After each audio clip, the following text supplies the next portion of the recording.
Welcome to the deep dive. We are really thrilled to have you with us today because, well, we're tackling one of history's ultimate paradoxes. Oh, absolutely. It's a fascinating one. Right, because usually, when you look at a massive structure that's about to collapse, the warning signs are just obvious. Like there are visible cracks in the masonry, or the foundation is actively sinking, the roof is sagging. Yeah, you expect decay to actually look like decay. Exactly.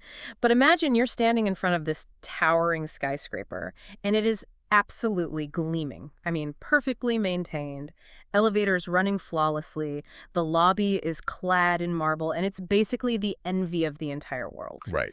And yet, this building is completely doomed. Yeah, it's such a great analogy Mm. because you are looking at the pinnacle of success, right? hmm But the reality of that peak is something much, much more precarious. hmm The structure has been entirely optimized for its current environment, which means it leaves absolutely no room for adaptation when the ground inevitably starts to shift beneath it. Which brings us perfectly to our mission for today's deep dive. We are taking you into the heart of the Roman Empire during the age of the Antonines. Yes. And if you're trying to anchor this in time, we're talking about the 2nd century AD, specifically the era of the so-called Five Good Emperors, so from Nerva to Marcus Aurelius. Right, this is Rome at its absolute zenith. Exactly. We're looking at this spectacularly massive, diverse empire of roughly 120 million people, and it's existing in this era of unprecedented peace and prosperity. Right before the entire system just starts to crack. Yeah. And to understand how this society functioned, we've got a fantastic stack of source material today. We're pulling from Edward Gibbon's monumental classic, The History of the Decline and Fall of the Roman Empire. A very late read. Right. Specifically, we're looking at his first 2 chapters, which dissect this exact golden age. But, and I love this part, we are also layering in the critical annotations by later editors. Yes, this is crucial. Especially the 19th century French historian M. Guizot. Because, Gibbon wrote in the 18th century, and Guizot frequently jumps into the footnotes to fiercely challenge some of Gibbon's most famous conclusions. Especially regarding morality and religion, right? Exactly. Yeah. It gives us this really fascinating window into how history is actively debated by the historians themselves. So our goal is to give you, the listener, a shortcut to being well-informed on this incredible era. We're going to skip the dry textbook recitation of dates and battles. Thankfully. Yeah, and get right to the core mechanisms. Like, how did they hold this massive machine together, and what were the hidden costs of that piece? Okay, let's unpack this. Well, to really understand the profound peace that existed inside the Roman Empire during the Antonine Age, you actually have to start by looking at the outside. Meaning the borders. Right. You have to look at the borders. Yeah. The defining characteristic of this golden age is something quite counterintuitive.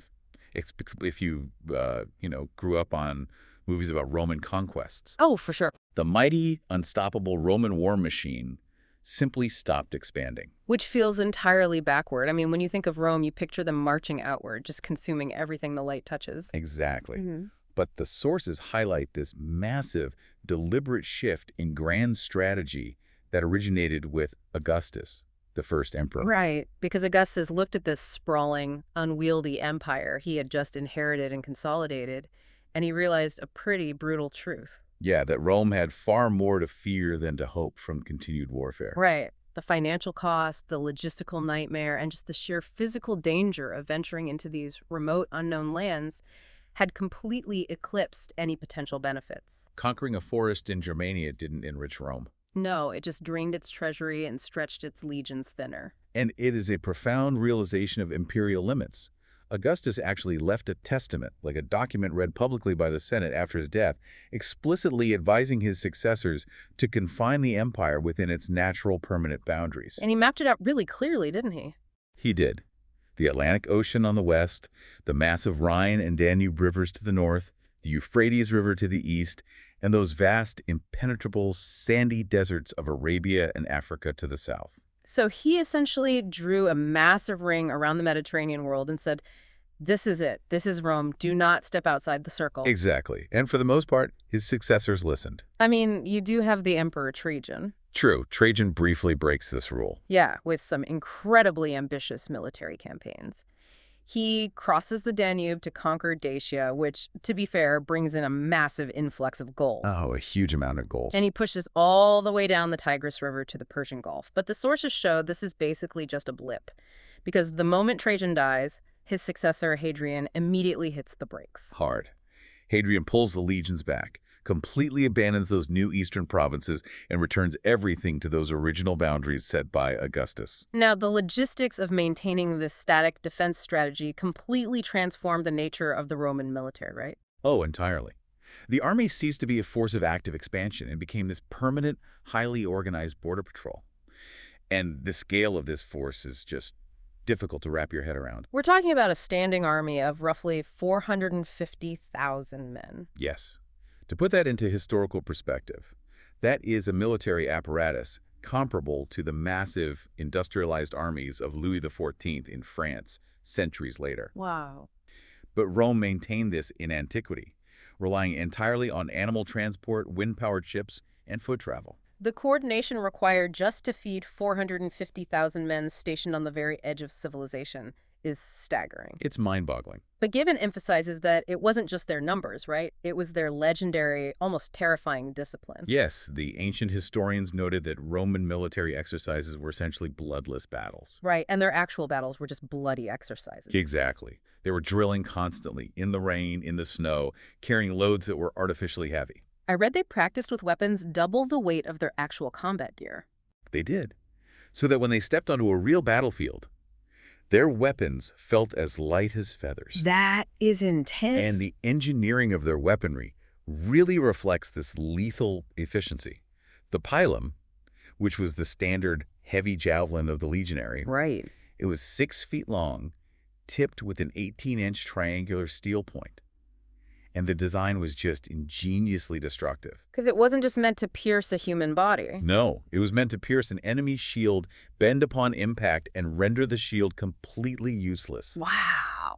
Yeah, while dragging the enemy down just seconds before the Roman infantry crashed into their lines with short swords. And the psychological conditioning completely matched the physical training. I mean, the legions had this deep religious devotion to the golden eagle standard. Abandoning the eagle wasn't just a tactical retreat, it was a profound sacrilege. If we connect this to the bigger picture, the military wasn't just brute force, it was a highly organized, mobile city builder. But let me throw an analogy at this grand strategy, because I look at this shift from the ambitious, scrappy, constantly expanding Roman Republic to this static, defensive empire under the Antonines, and it reminds me of a massive modern tech corporation. Okay, I like where this is going. Right.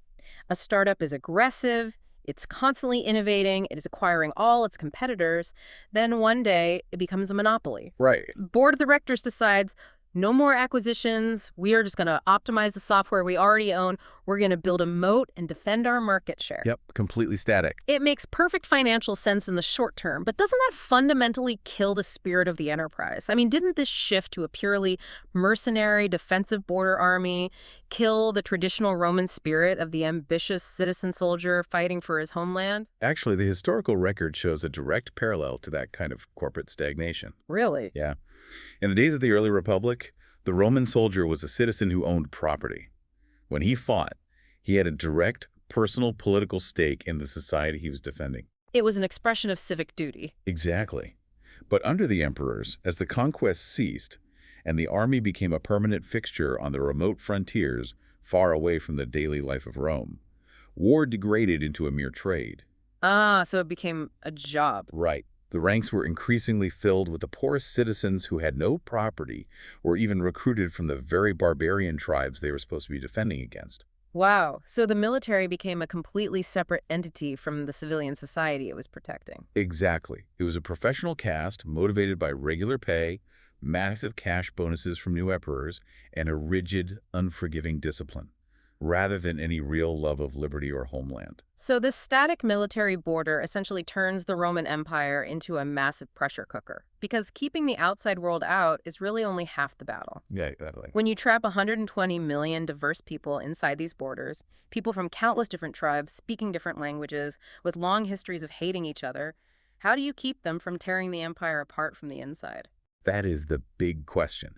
And the answer, according to our sources, is Rome's brilliant, if totally cynical, approach to assimilation. Right. You see the starkest contrast when you compare Rome to the ancient Greek superpowers. Athens and Sparta built magnificent societies, but they were fatally obsessed with the concept of pure blood. They were deeply jealous of their citizenship rights, right? Yes, they outright refused to share them with the people they conquered or allied with. As a result, the moment their native populations began to decline, their empires simply withered away. They couldn't replenish their political ranks. But Rome executed the exact opposite strategy. Yeah, they sacrificed vanity for ambition. They eagerly adopted merit wherever they found it. Over generations, they gradually granted Roman citizenship to the provincial elites and eventually to entire regions. They actively engineered a system to turn their vanquished enemies into Romans. Exactly. And this assimilation strategy heavily utilized religion, which is wild to think about from a modern perspective. The Roman Empire was an absolute melting pot of polytheism. Oh, after. Gibbon provides this incredibly famous, biting breakdown of how religion functioned in this society. He writes that to the common people, all the different religions were equally true. To the philosophers, they were all equally false. And to the magistrates, the politicians running the empire, they were all equally useful. It's just such a masterful distillation of a system designed to produce total religious concord. It really is. The ancients generally didn't fight wars over theology. When a Roman, a Greek, and a Gaul met at an altar, they didn't debate scripture. Right, they just assumed they were worshiping the exact same natural forces under different regional names. Exactly. Rome literally became the common temple of the world. They were constantly integrating foreign gods into their own pantheon. Like the Egyptian deities, right? Isis and Serapis. Yes, great examples. Yeah. They were initially viewed with intense suspicion by the old-school Roman elites. The Senate even ordered their temples demolished at one point because they viewed them as foreign corruption. But eventually, the sheer momentum of popular worship won out. Yep, the state adopted them, and those gods were completely absorbed into Roman life. But I think we need to carefully define this concept of Roman tolerance. Because, when you hear tolerance today, you think of a modern constitutional right, like a deep philosophical respect for individual freedom of conscience and freedom of speech. Oh, right. And the sources make it clear this was absolutely not the case. No. Guizot's annotations actually point out that true tolerance respects the individual's right to their own beliefs. The Romans didn't care what you believed in your heart. They cared about political compliance. Exactly. As long as you participated in the public state rituals and didn't challenge the emperor, you could pray to whoever you wanted at home. It wasn't freedom of religion. It was just a highly optimized mechanism of state control. Yeah, the Roman magistrates were not enforcing theological purity. They were enforcing civic order. They recognized that local superstitions were deeply adapted to local climates and cultures. So eradicating a local religion would just cause massive unrest. Precisely. So instead, they co-opted those existing religious structures to maintain peace and collect taxes. It was a ruthless, pragmatic tolerance. As long as your local gods didn't challenge the ultimate authority of the Roman state, your gods were welcome to join the official club. Right. The friction only appeared when a religion threatened that civic order or fundamentally refused to integrate with the state apparatus. Which is exactly where the empire eventually clashed with monotheistic faiths, because monotheism inherently rejects the polytheistic state club. Exactly. Now, that state control created a beautiful veneer of political and religious unity. But beneath that surface, the sources reveal an empire that was deeply divided in two structural ways. Right, the cultural and the economic. Yeah, let's look at the cultural divide first. Despite the unified government, the empire was cleaved right down the middle by language. The West, places like Italy, Gaul, Spain, and North Africa, was Latinized. Yes, Latin was the language of law, the language of the military camp, and the language of administration. But the East Greece, Syria, Egypt, firmly retained Greek. Greek was the language of science, philosophy, and the arts. And the Romans respected the cultural weight of the East too much to force Latin upon them. The result was that the administrative elite of the empire had to be entirely bilingual. To be anyone of consequence, to navigate the halls of power or the courts of law, you had to master both halves of the empire's mind. You needed Latin for power and Greek for intellect. But then we get to the hidden half of the population, and this forces a massive reevaluation of this entire golden age. It really does. Out of the estimated 120 million people living under Roman rule, our sources indicate that up to half of them, 60 million human beings, were enslaved. It is a staggering demographic reality. These were prisoners of war, people captured during centuries of aggressive expansion, and their descendants. all reduced entirely to the status of property. The sheer scale of this enslaved workforce permeated every single level of society. Oh, everywhere. We have historical records of single private agricultural estates operated by 400 slaves, functioning essentially as self-contained industrial farming operations. Oh, wow. Yeah. And there's a specific detail on the text about a Roman freedman who had lost a significant portion of his wealth during the Civil Wars, yet his will still listed an estate that included over 4,100 enslaved people. That is just, I mean, the management of 60 million captive people requires immense brutality. Yes. Here's where it gets really interesting, though. We hit a fascinating historiographical debate between our two sources on the why of history. The Gibbon versus Guizot showdown. Exactly. Both Gibbon and Guizot acknowledge that during the specific Antonine Golden Age, the horrific legal treatment of slaves actually began to incrementally improve. But they violently disagree on the cause. Right. Gibbon takes a cold, purely economic view of the data. He argues that because Augustus and his successors stopped expanding the empire, the supply of cheap, newly captured prisoners of war completely dried up. So slaves became incredibly expensive to purchase. Exactly. Therefore, purely out of economic self-interest, masters began to encourage slave marriages, breed them domestically, and treat them slightly better simply to protect a highly valuable financial investment. So Gibbon credits the invisible hand of the market for the improvement. Yes. But Guizot, reading Gibbon's analysis decades later, fiercely objects to that framing. Because in his annotations, Guizot accuses Gibbon of having a deliberate philosophical blind spot. Right. Guizot argues that supply and demand economics alone cannot fully explain a fundamental shift in human behavior and legal rights. He asserts that Gibbon is entirely ignoring the rising silent influence of early Christianity, Which was spreading rapidly through the lower classes and the enslaved populations during this exact period. Precisely. Guizot argues it was the moral and spiritual influence of this new faith, a faith that asserted the fundamental spiritual equality of all humans before God, that truly began to soften the brutal reality of Roman slavery. Long before Christianity became the official state religion. Now, obviously, we aren't going to tell you which historian is definitively right here. We're just looking at the sources. But it is crucial to see how the narrative of history changes depending on who is interpreting the data. Right. Is human progress driven by the invisible hand of the market, or the invisible influence of a new moral framework? But regardless of the underlying cause, the actual legal evolution under the Antonines is undeniably documented. Under these emperors, the absolute power of life and death was finally stripped away from the private master and handed over to the state magistrate. A master could no longer legally execute a slave on a whim. Furthermore, the horrific subterranean prisons, the dark dungeons where agricultural slaves were locked up in chains every night, were officially banned. The legal code began, very slowly, to recognize the enslaved person as something slightly more than mere agricultural equipment. So with a compliant elite class, a lockdown border, and a massive captive labor force of 60 million people generating immense agricultural and commercial wealth, The Roman state and its wealthy citizens found themselves with an unprecedented surplus of resources and peace. which leads to the obvious question, what do you do with all that money and time when you have no more wars to fight? The answer is, they built. They engaged in one of the most spectacular explosions of public architecture in human history. I mean, we all know the famous boast from Augustus that he found Rome a city of brick and left it a city of marble. Right, we picture the Colosseum and the Pantheon. But what the sources really highlight is the sheer scale of private philanthropy out in the provinces. Wealthy citizens were fiercely competing with each other to build the most magnificent public works entirely out of their own pocket. Oh, it was a culture of intense civic vanity.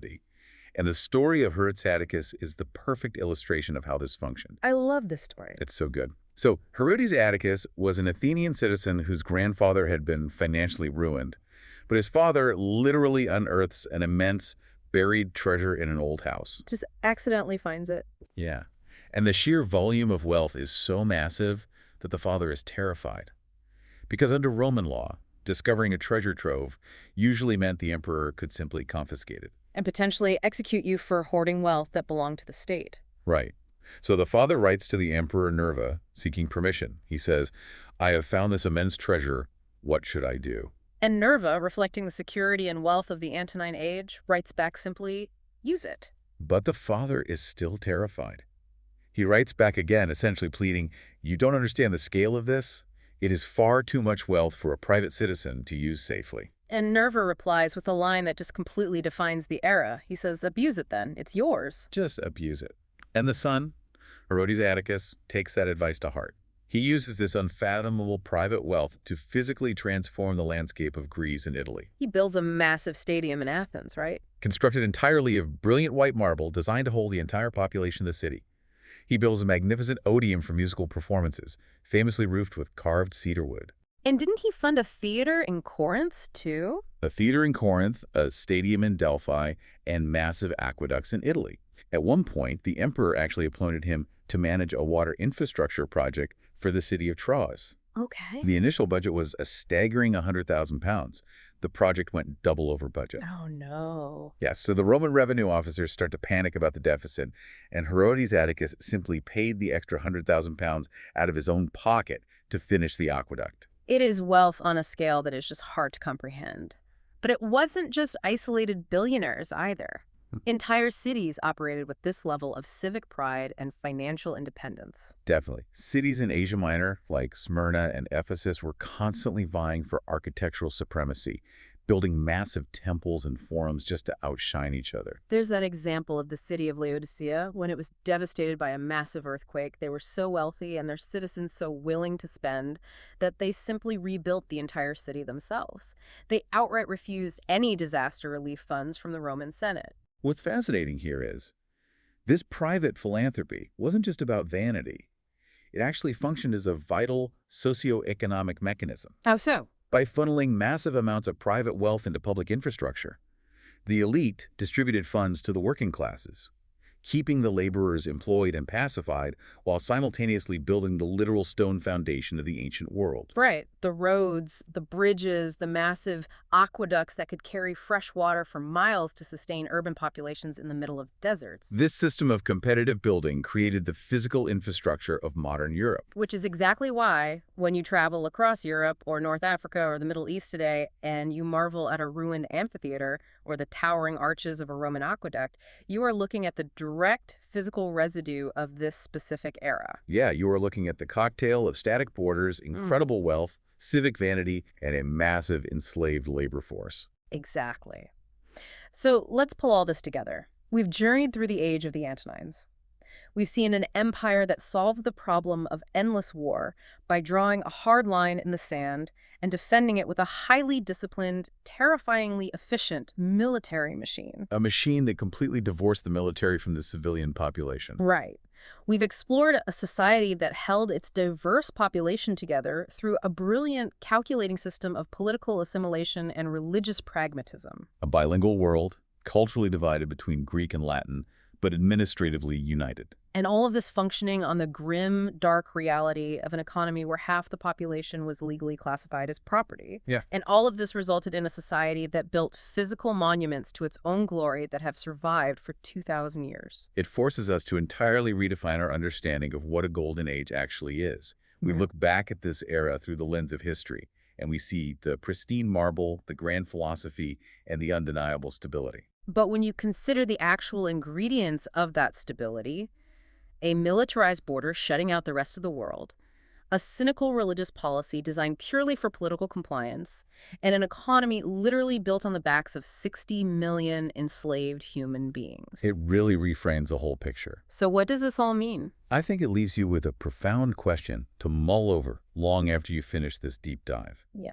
If the Antonine Age was the absolute peak of ancient prosperity, a perfectly balanced, fully built-out system with no more worlds to conquer, did the very perfection and completeness of this society eliminate the hunger and innovation needed to survive? Oh, that is a fascinating point. Right.